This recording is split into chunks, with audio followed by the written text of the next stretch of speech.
Setiap rumah sakit berlomba-lomba berinvestasi besar pada digitalisasi. Miliaran rupiah digelontorkan untuk sistem informasi manajemen rumah sakit atau SIM-RS yang canggih. Namun, ironisnya, seringkali teknologi mahal ini hanya mengganti tumpukan kertas tanpa benar-benar mengurangi antrean panjang atau meningkatkan pengalaman pasien. Inilah yang saya sebut jebakan investasi teknologi. Kita melihat server dan komputer mahal, tapi di sisi lain, staf medis terlihat frustrasi dan bingung saat menggunakannya. Grafik investasinya terus naik, tapi garis efisiensi dan kepuasan pasien tetap stagnan.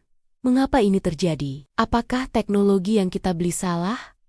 Atau ada sesuatu yang lebih fundamental yang kita lewatkan? Jawabannya terletak pada akar masalah, yaitu filsafat implementasi yang keliru. Banyak rumah sakit tanpa sadar membeli sistem yang dirancang utamanya untuk akuntansi dan keuangan, bukan untuk melayani kebutuhan utama para perawat dan dokter. Desainnya tidak berpusat pada manusia. Akibatnya, alur kerja klinis yang seharusnya cepat dan intuitif menjadi rumit dan berbelit-belit. Para profesional medis yang sibuk harus beradaptasi dengan sistem yang kaku, bukan sebaliknya. Jadi, titik kritis kegagalan bukanlah pada kecanggihan software itu sendiri, melainkan pada tingkat adopsi oleh sumber daya manusia. Kegagalan melatih staf klinis dan administrasi dengan benar, serta kegagalan memahami kebutuhan mereka adalah penyebab utama mengapa SIM rumah sakit mahal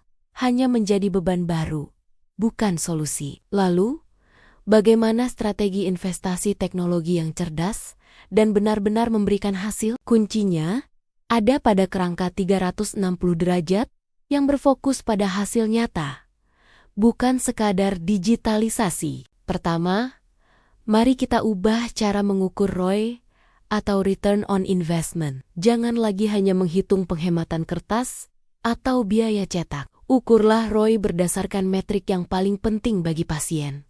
Peningkatan kecepatan pelayanan dan penurunan waktu tunggu. Berapa menit waktu tunggu di pendaftaran yang berhasil dipangkas? Seberapa cepat hasil lab bisa diakses oleh dokter? Itulah ROI yang sesungguhnya. Kedua, posisikan SIM rumah sakit sebagai alat untuk meningkatkan pengalaman pasien, bukan sekadar sistem internal. Integrasikan SIM rumah sakit dengan seluruh perjalanan pasien, mulai dari proses pendaftaran janji temu online yang mulus tanpa hambatan, notifikasi pengingat otomatis via WhatsApp, hingga kemudahan mengakses rekam medis pribadi. Ketika teknologi membuat interaksi dengan rumah sakit terasa lebih mudah dan manusiawi, itulah saat digitalisasi berhasil menyentuh hati pasien. Sistem ini harusnya membantu, bukan menambah kerumitan dalam hidup mereka yang sudah cemas karena kondisi kesehatan. Ketiga,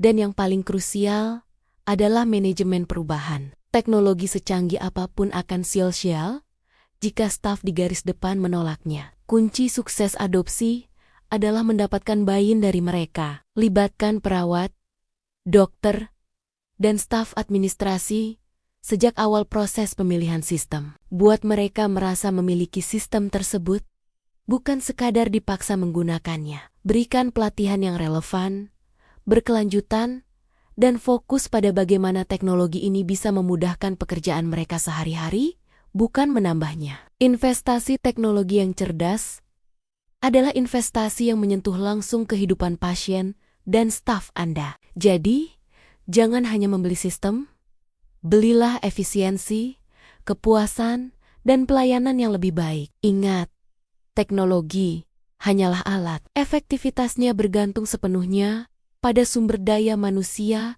yang menjalankannya. Untuk membahas lebih dalam bagaimana menyiapkan SDM, daya manusia unggul, di era digitalisasi rumah sakit, pastikan Anda menonton video kami selanjutnya. Terima kasih sudah menonton.